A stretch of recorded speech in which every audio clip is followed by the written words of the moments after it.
Welcome back, everyone. This is going to be part two of my story, Confessions of Another Place and Time, which is a true story from my life that happened in 84, 85, and a little bit into 86 as well. But I just want to give you a little bit of background information about the time. Yesterday I said, or the last time we talked, I said it was a very different time, and it really was. I mean, first of all, I knew no other gay people, especially gay guys. But at my age, when I was in high school, I literally knew no other gay people throughout most of high school. It wasn't until I think the last year, which is when this took place, that there started to be some people who were a bit obvious about it. And that wasn't me, by the way. So anyway, I was decided to play this joke on this friend of mine, and that was Robbie. And he was into it, but not really into it. And so at some point, he suggested, hey, I have this friend Charlie who I think would really be much more into it. And hey, I have a girlfriend, so I don't need another girl interested in me because, of course, that's, in the joke, I was a girl, a secret admirer girl. And so that's how this next part started. He said, hey, why don't you write letters to Charlie, and I think he'll enjoy them more than I do. And so I'm like, well, they can't hurt. And I didn't know Charlie. I knew Robbie from my class that we had together, or the class we had together. And so I did know him, and I had interactions. I didn't know Charlie at all. Didn't know anything about him. I just saw him with Bobby at lunch mostly, and maybe in the school occasionally. So, how did it go once Charlie came into the picture? Well, let's find out more about that. Charlie's first letter back to me, he really wanted me to tell him enough to be able to guess who I was. But, obviously this wasn't a real person, so, and I had to go along with the description and everything I had already given Robbie to be consistent. And so I did. Um, so here's something that Charlie said. Hello, so you're the mysterious one, huh? Well, I thought I would take the pressure off Robbie, so I let him give you my locker number and combination. I would like to know more about you. For instance, he asked all kind of questions about my looks and if we had classes together. He went on to say, you never know, I might have something you'll like, which I replied, you do have something I like and want. Because, these were very playful letters and teasing kind of letters in a good way. So this is the way these kind of went. So here's what he said also. You might want to watch me at my locker and see when it's best to put one of your letters in. Make sure I don't catch you. I don't want to end the fun we'll have. Well, that's interesting, a choice of words. And I figured, maybe he was a bit psychic. Don't stop writing and make sure you don't tell Robbie what I tell you. Personal things are important to me, so keep it a secret and don't reveal my locker number to anyone. Right, right, right. See you later, mysterious one. Charles Matt. Well, I must say, he surprised me with his vigor and excitement. But, trying to reassure myself more than him, I wrote back and answered his questions in a friendly letter. But I just went on to emphasize my loyalty to Robbie, and Charlie was a nice sort of distraction, is the way I was looking at it. I mean, I couldn't resist. Deep down, however, I realized quickly that Charlie was a prize. I was excited and knew I could get much more just, interaction out of Charlie than I had been with Robbie. And I could tell Charlie enjoyed the letters really soon after they started. So, what started so innocently grew to so much more. Charlie's second letter included some of this. And by the way, these letters are very edited for what I'm reading for this video because I'm trying to keep this family friendly. The full uncut ones, maybe I'll do something with later. But yeah, I do. And somebody mentioned something yesterday in the comments or the other day after I posted part one about having the actual letters. Yes, I do still have the actual letters that were exchanged. Obviously, I don't have the ones I sent them, Robbie and Charlie, but I have the ones they sent me as this person. Um, I can't stand this, he says. We at our table can't stand the suspense of someone watching us. Do you see us laughing? Do you see us reading your notes and looking around? Do you hear us, or are you too far away? We've all tried to get Robbie out of his shell, but I really don't think he's that kind of person. I know he's very shy. We've told him to go for it, but I think he wants you to leave him alone and find someone else. But I could be wrong. Maybe there is a tiger in him. I was wondering if you know anyone else that talks about me in relationship to sex. That's something I would like to know. And I'll tell you what. I'll be your source of information about Robbie. And you can be my source of information about other girls at school. I know other girls must talk about me, but most of them are shy, not like you. I think you should confront Robbie before he gets cooled down. Well, I don't know how warmed up Robbie was, and also he had his girlfriend Sandy, which I don't know how long that went on for. Charlie goes on to say, the reason these notes are going to be in my locker is because I don't think Robbie would like it if he knew what I was doing. Please keep writing to me and to my locker. By Chuck Met. And he says, Rainbow's End, wanting to know. I was amazed at what he said, and I could tell he was trying to seduce me a bit by saying these things. In the end, he was correct, but I didn't know it then. I was also happy he was relaxing with me. I mean, I knew we could get along well, at least in the letters, and I thought to myself, this is great. Finally, I mean, after all these years of, knowing I was gay the last several years before this, and trying to find someone else who was gay and potentially interested in me, I finally found someone who I was interested in, but finally I say a guy who's hot and willing at my fingertips, but he thinks I'm a girl. Anyway, I asked him about himself as he had with me and to tell me more about his interests. So he, wrote back and tried to trick me into revealing myself. I told him, by the way, in one of the letters, he had asked me about girls that were interested in him, and I told him I knew two people who thought he was hot.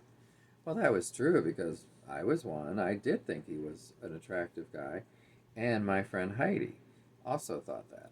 I told Robbie in one of the letters about that time that had come up with and touched him. Of course, he never suspected my innocent touch as that of the mystery person. Now, that was Robbie, not Charlie, because, again, we were in a class together. Charlie also then later gave me his phone number to call him, quote unquote, call him sometime if I wanted to call or talk or whatever. Well, I did call him later, but we'll get to that. So, for the time being, Charlie gave up on trying to get me to reveal myself and went on to his next letter. He wasted no time getting familiar with me. And so, he says, you asked me some questions and I'm here to fulfill them. But you just identify your heavenly head of flesh and I'll see about getting together this weekend. That's a command. Okay, like I said before, I love new wave English music. I've got to have a dose of it every day before school. And he went on to tell me one of his fantasies, which shall remain private here. But you can use your imagination. Now keep in mind, these were fantasies about boys and girls, or men and women, however you want to look at it. They were younger at the time. So I'm not going to go into that. I think it's too personal. But, he offered to give me his picture if I gave him one of me from even a few years back. Well, of course, I didn't have a picture of me as the girl that I was describing, but he did give me a picture of him. During all this time, these letters were going on. This was over a period of months. And during all this time, so many people were getting involved in one way or another. Robbie, Charlie, and all the other guys, which were 3 at their table, continued to try to find out who the mystery person was. And I would do my best to act innocent and put their suspicions on everybody but myself. And that included my friend Heidi, Robbie's old lab partner Terry, and his new lab partner Julie. When I occasionally sat at their table at lunch, I enjoyed listening to the boys talk about the whole thing. In the meantime, not only was my actual relationship with Robbie as strong as ever, but I could feel a bond forming between him and my friend Heidi. Now, he had, at that time, I had found out, had broken up with Sandy, so I thought it might be interesting to get him and Heidi together. And it really didn't take a lot on my part because they were both interested in each other. To my surprise, within a couple weeks, Robbie asked Heidi to go with him, go out with him. Of course, Heidi accepted, and they began to see each other, and therefore he began to sit at our lunch table sometimes. In the meantime, he wondered if she was the mystery person, meaning Heidi. And I told him I bet she was or is. I even didn't write on days that she happened to be out of school. And the day I told him about her and my friend April playing the same prank on another guy the year before, he was sure he had found the mystery person. And talk about irony. I mean, the guy that they played the prank on before had the locker right next to Robbie, I later realized. That was a shock even to me. About this time, I was in lunch one day and managed to get myself right behind Charlie in line. Robbie was farther up, and Charlie turned to me and asked if I knew who the mystery person was. I mean, I just said, why would I know? I was just really shocked and said the first thing that came out of my mouth. He just shrugged, but honestly, I loved being so near him. And we were slowly becoming slightly familiar with each other. I mean, through letters, where I was supposed to be someone else. How could you get much closer? I don't think he knew that I was this creature he was writing passionate letters to many days. I realized I wanted him badly about that time, and standing next to him, I knew it for sure. There was just such a magnetism between us, and or at least from my point of view, I mean. I don't know what he was thinking. Like I was I don't know what. Who knows what? I really don't know what he thought at that point about me personally, because again, we didn't know each other. He just knew I was someone Bobby knew, and of course I knew he was a friend of Bobby's. They had actually grown up and gone to school for years together. They lived in the same basic neighborhood too. So, Robbie was coming over and sitting with us quite a bit. Him and Heidi dated for a while. That didn't really last long. But I have to say, while Heidi was dating him, I really liked that. And I thought that it got us even closer as friends, meaning Robbie and I. And as far as lab class was concerned, which, I wasn't into that much, thanks to Robbie, it was very bearable. And we always socialized and had a great time. Well, sometime around that, which was the end of February, the mystery person's relationship suffered a really bad situation. I found out about one day after school when I saw Charlie and Robbie go past in the hallway. Robbie said to me, that girl, the mystery person, stole my coat from my locker. I mean, my mouth must have dropped open. I knew that wasn't true, but I wondered who did and how this would affect us. And it could have been a ploy, but I don't think so. I think he really meant it. I mean, the way he acted. I also wondered how this would affect the dynamic with the letters, because Robbie was still getting occasional letters from me, and vice versa. Robbie told everyone what he believed had happened about the coat. I mean, that the mystery person took it, which I told him that made no sense. What logical reason could there be? And obviously, I knew I didn't. She, quote unquote, could have stolen it a long time before that if she wanted it. I didn't want this to hurt the fun we were having, but it did.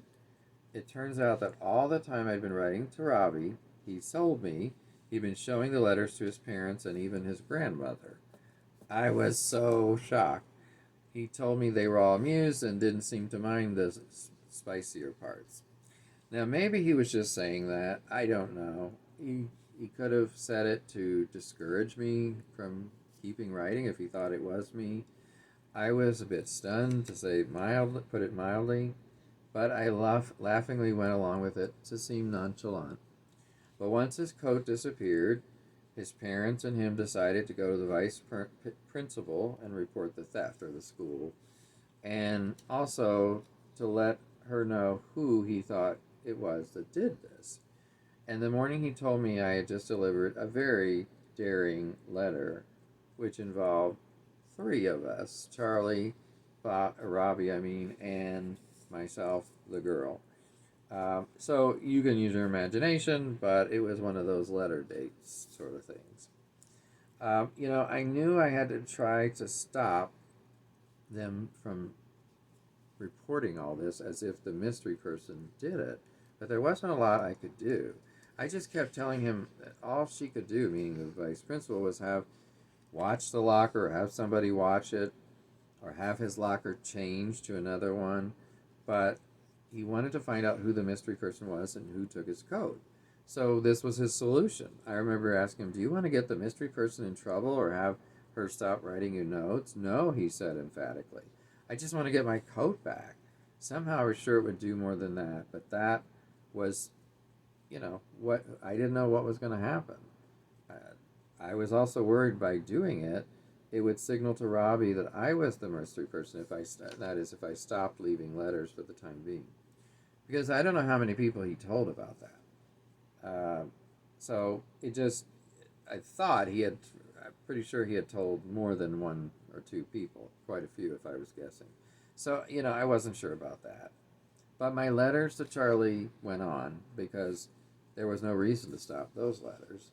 I took a break, I think, at that time from writing to Robbie as the mystery person, but I was glad to keep writing Charlie. I mean, we were having a lot more fun with the letters than I ever did with Robbie, although it was fun. And I was getting closer to the members of the people at the table because I occasionally sat at their lunch table. It just went on, and it was for months, and it was fun. We had a good time, even though they didn't know for sure it was me. I'm sure they must have, as early on when Robbie suspected me and Charlie and his friend Hugh. I'm sure at some point he suspected everybody. The most important part was the leaps and bounds that I was making in such a short time with Charlie. It had been around 2 months or less at that point. Actually, might have been closer to 3 months, but something like that, 2 to 3 months. He wanted to meet me so badly, and I wanted us to meet, believe me. I began to feel very open with my feelings towards him. I mean, this was the first time I was meeting someone who I thought could be bisexual. Um, I knew he wasn't gay because he definitely expressed interest in girls, but I was determined to find out if there was even the slightest possibility he was in the least bit bisexual, and I was going to do the best to win him over if that was the case. Um, After all, he was so willing and wanting. I mean, would it matter so much that it was a guy? All I could do was hope no, that it wouldn't. So one day I decided to be very bold and ask Charlie some very direct questions. And it worked out well, but before I said too much, I had to warn him that I couldn't get together with him just yet. Well, of course, he didn't like hearing that. Um, he said, "Your last letter came as a shock to me." Um, and then later he says, "Friday in biology, I'm going to ask if you're the seventh stranger," which was a name he had started calling me. Now, I don't know, is anybody familiar with a song from back then that had the term seventh stranger in it? Because that had to come from something. He may have told me, but I don't remember. But he called me that a lot in his letters, like, "Dear seventh stranger, if you, let's see, he's going to come up and touch this person in biology. I have no idea who that was because I certainly wasn't in his class. It says, if you are, don't say no because I know you will care. Um, you're in my biology class. I'm pretty sure you are. Don't be shy because I know you're not. If I ask to or put my hand on your back. Also, you said I look shy and timid. Well, that's the way I am, but not if I was with you." Um, I was just shocked he was so sure about this girl in his biology class and wondered whatever happened. He never mentioned that again, and I don't remember if I asked about it. He also gave me his current school picture, and he made me so happy closing that letter by saying, "Love, Charles." And that was the first time he ever used that word. Now, I didn't take it too seriously. Of course, I knew it wasn't really love. It was mostly lust, if not all lust. But it still felt really good, to be honest, to have someone for the first time in a romantic sort of way tell you that they loved you. And I took it, it was nice, but I didn't take it seriously, like I said. I would love for it to have been serious, but we weren't there yet. He also added one more thing, which was that he would really like to know more about me because I wasn't telling him a whole lot. So, he later said in a next letter, "Please let us unite in a relationship before summer, and you know I can come over at least every day during break because I have a small motorcycle and my parents don't care where I go on it." Now, you asked a number of questions which I'm happy to answer, and he did, and I was shocked at how open and honest his answers were. which included the following, and this is really important. He said, I asked him a question about has he ever been interested in a guy sexually? And here's what he said. Now, I didn't just ask it out of the blue. I led up to it. But here's what he said. Um, what he said. He said, well, I have to admit, when I'm really in the mood, I wouldn't mind to have a guy. But I would really like to have a girl instead. I know I'm not gay, but I don't know what makes me feel that way. But all that has changed now that I've met you, with a heart next to it. Well, that made me feel bad because he was saying, well, now I know it's girls that I'm, more into because I met you kind of thing, when really, of course, I wasn't a girl. So I did feel some guilt at that point.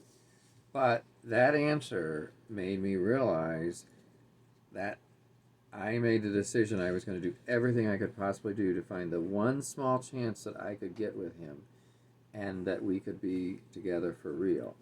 So I began to watch him more and followed him every so often. And while I sat at their lunch table, I tended to talk to Robbie more, but kept my eyes and ears open for Charlie's every move and word. I quickly got the impression he was somewhat the leader for the five guys at the table. He was always the big talker, and he told the others the way it was, and they tended to listen, which surprised me because he had seemed so quiet earlier. But that was my impression. Of course, what I did know was Charlie was so willing and wanting for more than just a friendship with this person. And for him to pretty much almost beg for us to meet and do more than go out for ice cream, let me put it that way. I just thought, there was this talk about a tiger inside someone. I was convinced that we had a chance, and I was feeling very hopeful. And with that, we'll wait for part 3 to see what the next steps were for Charlie and I in Confessions of Another Place and Time. Hope you enjoy this part 2, and you will be wanting more in part 3, let me assure you. Bye-bye.